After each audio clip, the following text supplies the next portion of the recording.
네, 안녕하세요. 주식은 역시 기리기리세 기리씨입니다. 안녕하세요, 여러분들. 자, 어제 엄청난 일이 있었죠. CPI가 7.9, 8.0 이거를 예상을 했었는데 무려 7.7이 나오며 완전 증시가 난리가 나고 있습니다. 그래서 오늘은 이러한 뉴스를 포함해서 이제 여러 가지 경제 뉴스 그리고 또 수혜볼 만한 기업은 뭐가 있는지 그런 것들을 또 깔끔하게 보고 금요일이니까 빨리 보고 끝내보도록 할게요. 같이 공부하시죠. 렛츠 기릿! 바로 보도록 하겠습니다. 일단 여러분들 주말 사이에 발 쭉 뻗고 푹 쉬시면 될 것 같습니다. 일단 CPI가 7.7이 나왔죠. 아마도 많은 분들이 깜짝 놀라셨을 것 같은데 물가가 확실히 잡히는 모습을 나타내며 일단 이번 데이터는 확실히 잡히는 모습을 나타내며 나스닥이 무려 7%나 급등을 했습니다. 코로나 그때 이후로 이 정도 상승은 단 한 번도 없었다라고 볼 수 있겠죠. 그러다 보니까 국채금리가 또 급락하는 모습을 나타내고 환율도 급락하는 모습을 나타내고 앞으로 FOMC가 딱 한 번 있죠. 12월 FOMC가 있는데 그때는 자이언트가 아니라 이제는 빅스텝일 것이다 라는 전망이 우세해지고 있는 걸 확인할 수 있습니다. 그렇다면 이제 중요한 건 바로 이 지속성입니다. 과연 이 상승이 계속 갈 거니 우리가 지난 FOMC에서 느꼈다시피 이미 금리 상승 리스크는 거의 막바지였어요. 그러니까 이번에 솔직히 CPI가 뭐 8.0이 나왔더라도 잠시 흔들렸다가 결국 다시 증시는 제자리로 돌아갔을 겁니다. 그런데 그 와중에 물가가 잡히는 모습까지 나타냈으니까 쐐기를 한 번 더 박아냈다고 볼 수 있겠네요. 그래서 지금 봤을 때는 전저점을 하회하는 리스크는 지금 현재 나오진 않을 것 같고 내년에 혹시 나타날 경기 침체 이 단어밖에 없겠죠. 그런데 그러면 남은 호재 소식 어떻게 보면은 악재가 사라지는 거라고도 볼 수 있겠지만 그 또한 호재 소식 아니겠습니까? 러시아 전쟁 협상 이 기대감을 우리가 올해 말 내년 초 조금 가질 수 있을 것 같고 그리고 중국의 제로 코로나 정책 내년 초에 나타난다고 하죠. 이 흐름이 나타난다면은 우리는 연쇄적으로 이때까지 1년 넘게 증시를 짓눌렸던 그러한 악재가 사라지며 전 고점 탈환까지는 지금 당장 생각하긴 어렵겠지만 최소한 빠진 거에 반 정도는 돌리지 않겠니? 라는 생각은 충분히 해볼 수 있습니다. 물론 다음 달에 또 CPI가 발표가 되겠죠. 그때가 되면은 증시가 또 불확실성이 생겨서 살짝 흔들리는 경우가 있을 수 있고 그리고 오늘처럼 이렇게 급등하다 보면은 중간중간에 그 되돌림 약간의 조정은 나올 수밖에 없습니다. 그런 부분이 나타나겠지만 일단은 단기적으로 봤을 때 증시가 하락할 확률보다는 상승할 확률이 더 높다고 볼 수 있습니다. 물론 이게 정답일 수가 없기 때문에 기름분들도 여러분들의 생각을 한번 정리를 해보시고 이번 주말에 이제 내가 현금을 갖고 있다면은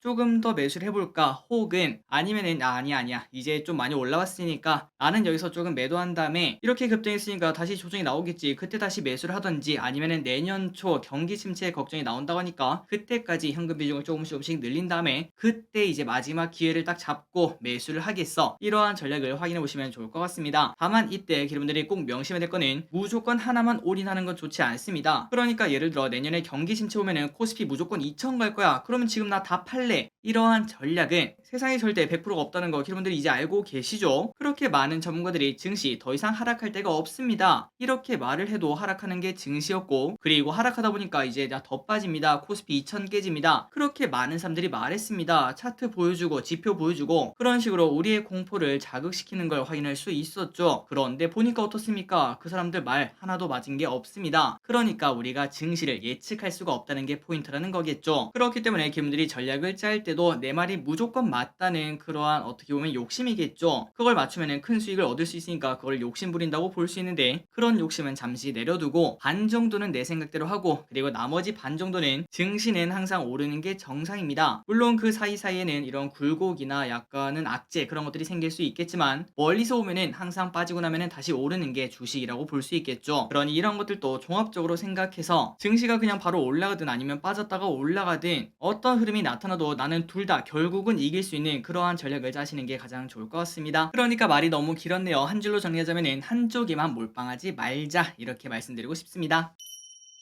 다음입니다. 그렇다면 이제 CPI가 이렇게 안정이 되었고 금리 상승이 조금 주춤할 것 같은데 이 와중에 어떤 기업을 사야 될까요? 정말 많은 사람들은 지금은 쇼커버린 기대주를 사야 된다라고 말을 하고 있습니다. 그 이유가 뭔가 봤더니 위에 보시다시피 이러한 큰 악재가 해결이 되니까 이제 주가가 추가 하락하는 그런 가능성보다는 어느 정도는 상승을 할 것이다. 아니 최소한 전 저점은 깨지 않을 것이다. 이러한 생각이 많아지고 있겠죠. 그렇다면 공매도 세력들도 마찬가지로 생각을 할 거고 증시가 갈수록 올라가면 손해를 손해를 볼 수밖에 없는 공매도 세력들은 이때까지 공매도 친 것들을 빠르게 회수할 수밖에 없습니다. 그걸 우리는 쇼커버라고 말을 하죠. 그 말인즉슨 공매도 상위 기업, 시가총액 대비 공매도 물량이 많은 기업들은 앞으로 쇼커버가 들어오면서 외국인의 매수가 들어온다고 볼 수 있겠죠. 그러면서 주가가 상승할 확률이 꽤나 높기 때문에 우리는 그 기업들을 미리 공부를 할 필요가 있다고 생각합니다. 무지성으로 전부 다 살 필요는 없겠지만 이 기업은 진짜 괜찮은 기업인데 최근 들어 공매도 때문에 주가가 못 올랐지만 쇼커버까지 들어오면은 이건 대박이네. 설령 주가가 안 오르더라도 이 기업은 내가 한 1, 2년 두고 나면은 무조건 오르겠다 하는 기업들, 그런 기업들을 살 수 있는 기회라고 볼 수 있습니다. 그렇다면 어떤 기업이 있나 봤더니 비중 상위 기업부터 보도록 하겠습니다. 1등은 롯데관광개발, 호텔신라, 셀리버리,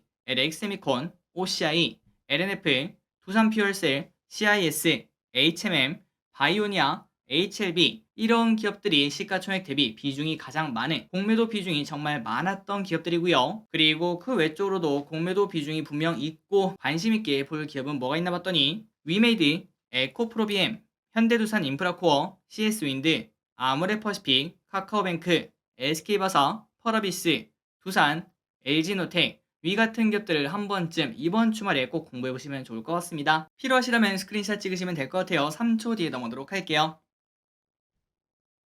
다음입니다. 코인 시장이 반토막 날 가능성이 있다고 합니다. 저길이 쓴 코인을 아직까지도 하고 있지 않지만 정말 무서운 소식이라고 볼 수 있겠죠. 그리고 더 중요한 거는 코인이 실제로 반토막이 난다면은 증시에도 영향을 끼칠 수 있기 때문에 그 걱정이 먼저 나오는 것 같습니다. 어쨌든 반토막 날 수 있다라고 말한 사람이 누군가 봤더니 바로 JP모건입니다. JP모건이 비트코인 추가 하락 가능성을 제시했는데요. 그렇기 때문에 CPI가 진정되며 나스닥이 급등을 했는데도 불구하고 코인은 그 수혜를 못 받을 수 있다는 의미가 됩니다. 그렇다면 그 이유가 뭔가? 바로 FTX겠죠. 요 녀석이 아직까지 해결이 안 되었기 때문에 시장에서 가장 싫어하는 게 불확실함 아니겠습니까? 이런 악재를 두고 이제 코인이 오를래야 오를 수가 없다라고 볼 수 있으며, 그리고 이게 너무나 큰 사건이다 보니까 반토막 가능성도 분명 생각을 해야 된다고 합니다. 참고로 FTX는 그냥 망하면 끝이 아니라 보통 거래소끼리의 상호 관계가 존재하고 있기 때문에 FTX가 날아가면은 연쇄적인 마진콜이 나타날 수 있으니까, 그러니까 한 곳이 무너지면은 그것 때문에 한쪽이 또 무너지고 또 한쪽이 무너지고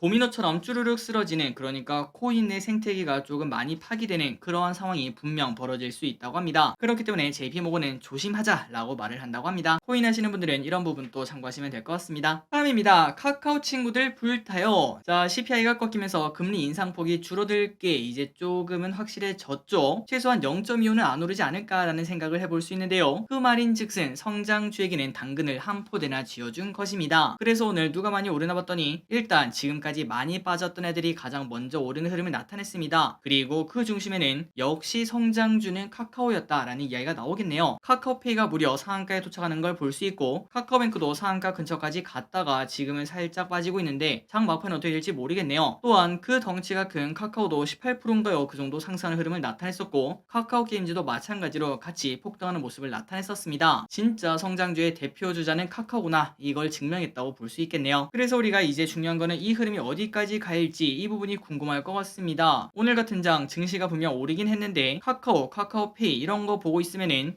나는 좀 많이 아쉬운데, 이러한 포모 증후군이 또다시 생겨나는 걸 느낄 수 있죠. 코로나 때 느꼈던 그 감정 오늘 느끼신 분도 분명 있을 것 같습니다. 자, 이 흐름이 어떻게 될지 모르겠지만 분명 바닥권에서부터 많이 급등한 부분이 있기 때문에 일단은 조금 진정할 필요가 있겠죠. 그 이후에 이제 카카오페이 그리고 카카오 친구들 어떤 식으로 흘러갈지 한번 보시면 좋을 것 같습니다. 참고로 카카오페이는 다음 주 월요일에 조금만 올라도 거의 바닥에서 2배나 오른 거니까 한 달 만에 2배가 오르네, 이런 생각을 하신 분들도 많으실 것 같아요. 다음입니다. 그런데 그 반면 실적으로 그냥 증명하는 애가 있습니다. 바로 LG엔솔 신고가 달성. 왼쪽에 보시다시피 상장 초반에 그때 고점을 오늘 이렇게 뚫고 올라가는 걸 볼 수 있죠. 누가 LG엔솔을 이거 너무 비싸, 이거 못사, 고평가야 라고 했는지 정말 궁금합니다. 일단 저도 그중에 그중에 한 명이라고 볼 수 있는데, 그런데 그 LG엔솔이 결국은 최고가를 달성을 했네요. 이 의미는 과거 공모주로 나왔을 때 그냥 들고 있었다면은 지금 증시가 정말 안 좋은데도 불구하고 지금은 플러스가 나왔다는 결과입니다. 대단하다고 볼 수 있겠죠. 이에 맞춰서 증권업계의 목표가도 현재 올라가고 있으며 LG엔솔에 투자하는 연기금도 빵긋빵긋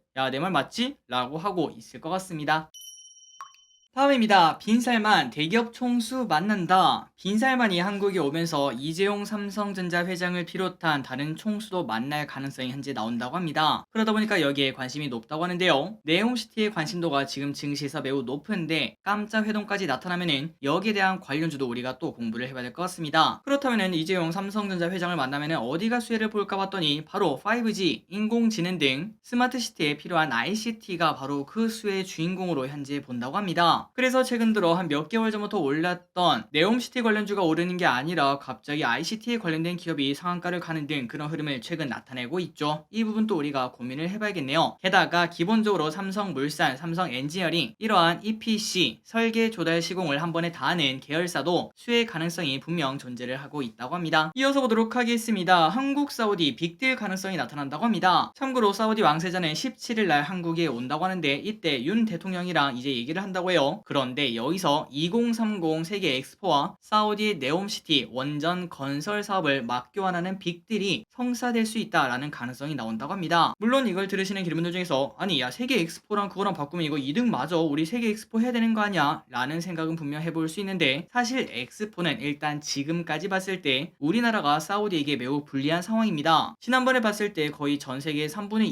2가 사우디를 지지하고 나머지 3분의 1조차도 전부 다 우리나라를 지지한 게 아닌 그만큼 오일머니가 너무나 강력하다고 볼 수 있겠죠. 그렇기 때문에 큰 이변이 일어나지 않는 한 결국 이 엑스포는 넘어갈 수밖에 없었는데 하지만 이러한 맞교환하는 빅딜이 성사가 된다면은 당연히 우리나라에게는 어떻게 보면 승리까지는 아니라고 볼 수 있겠지만 판정승이라고도 말할 수 있겠네요. 그렇기 때문에 여기에 대한 기대감이 올라간다면은 지금까지 올라갔던 네옴시티 관련주 그 친구들 말고 새로운 네옴시티 관련주로 아까 그 삼성전자에 공부했던 그런 것들 ICT 관련주 그리고 원전, 건설, 친환경 이러한 여러 수혜주가 새로이 등장해서 내년 초반을 이끌어갈 수도 있을 것 같습니다. 이 부분은 우리가 미리 공부해서 내년을 위해서 씨를 뿌려볼 필요는 있을 것 같습니다. 다음입니다. 인벤티지랩 오늘부터 월요일까지 지금 이 친구가 하고 있는 가장 유명한 게 바로 탈모죠. 남성형 탈모 제발 잘 되길 바랍니다. 약물 전달 기술 플랫폼 기업 인벤티지랩이 오늘부터 월요일까지 청약에 돌입을 하고요. 기관 경쟁률이 매우 처참했습니다. 그 결과 공모가는 1.2만원으로 밴드가 1.9에서 2.6인데 상단 기준 반토막 넘게 내버린 걸 확인할 수 있죠. 자, 지금까지는 바이오는 항상 조금이라도 수익을 줬는데 이번에도 그럴지 잘 지켜봐야 될 것 같습니다. 다음입니다. 오늘은 빼빼로데이. 오늘은 빼빼로데이입니다. 아마도 회사에서 여기저기서 나눠주는 걸 볼 수 있을 것 같은데요. 그러나 편의점 업계는 웃을 수만은 없는 상황이라고 합니다. 그 이유가 뭔가 봤더니 얼마 전 이태원 참사로 인해서 사회적 추모 분위기 때문에 마케팅을 크게 하지 못했으며 사람들의 소비 이축에 걱정이 많다고 볼 수 있겠죠. 게다가 이제 연말에는 카타르 월드컵도 있고 그 다음에 크리스마스도 있는데 이 분위기가 이어질까봐 편의점을 비롯한 이러한 상가들의 매출에 대한 걱정이 지금 현재 나오고 있다고 합니다. 혹시나 지금 기름들 중에서 여기에 관련돼서 일을 하신다면 지금 분위기는 어떤지 알려주시면 감사하겠습니다. 다음입니다. 전기차도 덩치 큰 애들이 온다. 내년에 전기차 라인업이 큰 형님들이 주로 온다고 합니다. 왼쪽에 보다시피 차 자체가 딱 봐도 커 보이죠. 이 친구 같은 경우에는 바로 기아의 EV9이고 그리고 이거 말고도 볼보의 EX90 이 친구도 온다고 하며 현대차 아이오닉 7도 비슷한 크기인데 2년 뒤에 출시할 예정이라고 합니다. 불과 얼마 전에는 전기차 하면은 작고 아기자기하고 그런 느낌인데 이제는 기술력이 확실히 따라오는 건지 큰 SUV도 전기차가 나오는 걸 볼 수 있습니다. 참고로 기아의 EV9은 내년 4월쯤 사전 예약을 시작하고 가격은 깡통은 한 6천만원대 풀옵션 넣으면 한 8천만원대 이 정도를 예상을 한다고 합니다. 물론 이거는 예상이기 때문에 내년이 돼봐야 알 수 있겠죠. 전기차 시장이 갈수록 커지는 걸 그리고 우리가 선택지도 많아지는 걸 볼 수 있습니다. 다음 소식입니다. 다음 주 월요일 그랜저 출시 16년 11월에 6세대 그랜저를 꺼낸 후 6년 만에 보이는 새로운 모델인데요. 이 모델이 현대차가 다시 기아를 꺾을 수 있게 만들 수 있을지 관심이라고 합니다. 저기릿은 이거 보고 놀랐습니다. 당연히 기아차보다 현대차가 더 많이 팔 줄 알았는데 그런데 기아차 판매량이 더 높다고 하네요. 그런데 이거를 새로운 그랜저가 뒤집게 만들 수 있을지 여기에 관심이라고 하며 최근에 국민차도 그랜저가 아니라 소렌토다 이러한 얘기가 나올 만큼 소렌토 인기가 정말 좋다고 하는데 그 인기도 그랜저가 뺏을 수 있을지 많은 사람들의 관심이 주목이 된다고 합니다. 참고로 그랜저 선 예약이 벌써 8만 대라고 하죠. 8만 대면 거의 1년 동안 만들어야 되는 그 정도 물량이기 때문에 지금 그랜저를 주문해도 아무리 빨라야 내년 여름이 지나야 받을 수 있을 것 같습니다.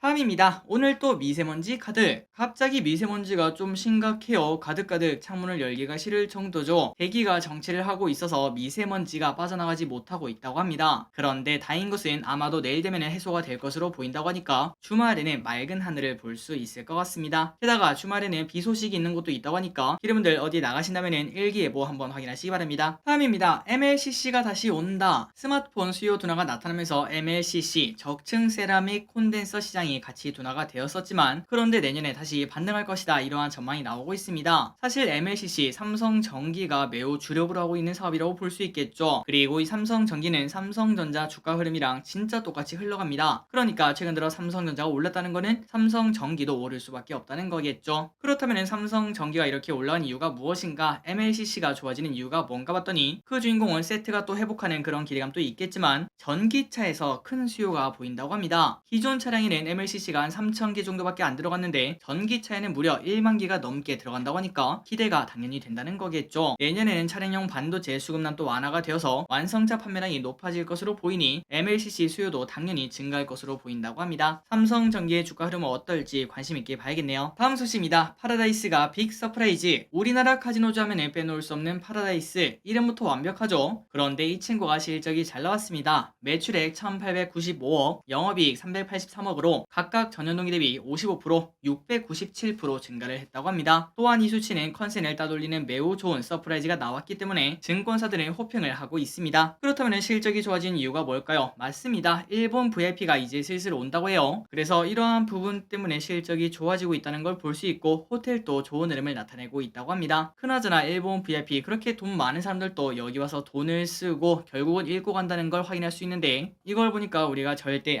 도박은 하면 안 되겠구나 라는 생각이 또 한 번 더 듭니다. 다음 소식입니다. DP2 촬영 끝. 작년에 정말 재밌게 봤죠, DP1. 그런데 이번에 DP2가 촬영이 끝났다고 합니다. 그래서 그 관련주는 이번에 어떨지 한번 고민을 해보시면 좋을 것 같고요. 참고로 DP의 관련주는 예전에는 제이콘텐트리와 키다리 스튜디오 이 두 개가 있었으니까 이 부분을 한번 공부해보시면 좋을 것 같습니다. 다만 테마성이 분명 있는 섹터니까 꼼꼼하게 확인을 해보시면 좋을 것 같고, 게다가 23년, 24년에는 정말 많은 기대작이 나옵니다. 오징어 게임 2, 지금 우리 학교는 2, 스위트홈 2, 3 이런 것들이 예정이 되어 있기 때문에 콘텐츠 관련주를 내년에는 관심 있게 볼 필요가 있을 것 같습니다. 다음입니다. BTS RM 솔로 출격. 12월 2일에 BTS의 RM이 첫 솔로 앨범을 선보인다고 합니다. 제이홉 진에 이어서 세 번째 솔로 앨범이라고 하는데요. 어제도 확인했다시피 뉴진스도 다음 달에 컴백을 한다고 하고 내년 초반에도 많은 그룹이 컴백을 한다고 하니까 하이브 주주분들은 이 부분을 확인을 해보시면 좋을 것 같습니다. 마지막입니다. 13일에 그러니까 이번 주 일요일입니다. 한미일 정상회담이 열린다고 합니다. 백악관에서 공식적으로 밝혔는데요. 13일 캄보디아에서 한미일 정상회담을 한다고 합니다. 또한 한미 정상회담도 진행을 한다고 하며 한미일 정상회담에서는 북핵 문제를 논의할 것으로 보인다고 합니다. 다만 한일 정상회담은 아직까지는 정해지지 않은 것 같습니다. 어쨌든 이러한 회담을 바탕으로 좋은 결과 있었으면 진심으로 좋겠네요. 자, 오늘의 공부 여기까지 끝났습니다. 이번 주말 일단 발 쭉 피고 푹 주무시면 될 것 같고요. 주말 사이에 공부할 거는 저기리스도 같이 공부하도록 하겠습니다. 지금까지 기리셨습니다. 빠이요.